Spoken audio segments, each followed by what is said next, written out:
கவர்மெண்ட்டை பொறுத்த வரைக்கும் சொல்ல வரேன். முதல்ல இந்த கவர்மெண்ட்டை பொறுத்த வரைக்கும் நான் வயசானவங்களை வச்சு கொஞ்சம் பெரிய கோயில் சம்பந்தப்பட்டதெல்லாம் இருக்கு தெரியுமா. கோயில் சம்பந்தப்பட்டது தெய்வ விக்கிரம். இப்ப சுப்ரீம் கோர்ட்டுக்குலாம் போயிட்டு வந்திருக்கேன், என்னோட ஏத்துக்கிட்டாங்க. இனிமேல் அதுக்கு தான் போவேன். ஆனா இந்த கவர்மெண்ட்டை பத்தியும் நான் சத்தியமா சொல்றேன், I am not at all critical. அப்படின்னா I am uncritical about the government. எப்போன்னா ஒரு வருஷத்துக்கு அவங்க ஒரு பிரீத்திங் டைமை கொடுக்கணும். எல்லாரும் மாறி மாறி அவங்களை கிரிட்டிசைஸ் பண்ணி திஸ் தட் அப்படின்னு சொல்றதுல எங்க மாதிரி வயசானவர்களுக்கு ஏற்பாடு அல்ல. நான் அதுல மெம்பர்லாம் இல்ல, திருப்பி போஸ்டிங் கொடுத்தாலும் போறதில்ல. இதெல்லாம் கேட்டு ஓஞ்சி போனீங்க, அதெல்லாம் வேண்டாம். உறுதியாக ஆனா நல்லவங்களா பார்க்கணும். இது போக ஒரு வார்த்தை எனக்கு கிடைச்சிச்சு.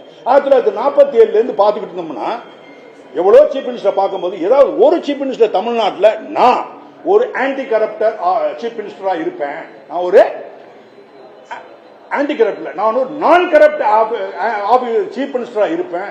ரெண்டாவது ஒரு ஜம்ப் அடிக்கிறார், என்ன நான் ஒரு ஆன்டி கரப்ட் ஆபீசரா இருப்பேன். இந்த வேர்ட் அப்படின்னு ரெண்டு வார்த்தை. நான் லஞ்சம் வாங்க மாட்டேன். லஞ்சம்னா பொதுமக்கள், அந்த லஞ்சம் இல்ல, பொதுமக்கள் வரி பணத்துல கை வைக்க மாட்டேன் ஒண்ணு. ரெண்டாவது கை வைக்கிறவனையும் விட மாட்டேன். அப்படின்னா மினிஸ்டர்ஸ் அவங்கள தப்பா சொல்லக்கூடாது. அலிபாபாவும் 40 திருடர்னு சொல்லுவாங்க, அது வேற. அது இல்ல, மொத்தத்தில் அவங்க கை வைக்காம எல்லாம் வைப்பாங்க, எல்லாம் பிடிக்க விடுவான்றார். ஒரு வருஷம் அவருக்கு ஃப்ரீயா கொடுக்கணும் எங்களுடைய கருத்து. வயதானவர்களுடைய நாங்களே 68 years of age, we should give breathing time for 1 year.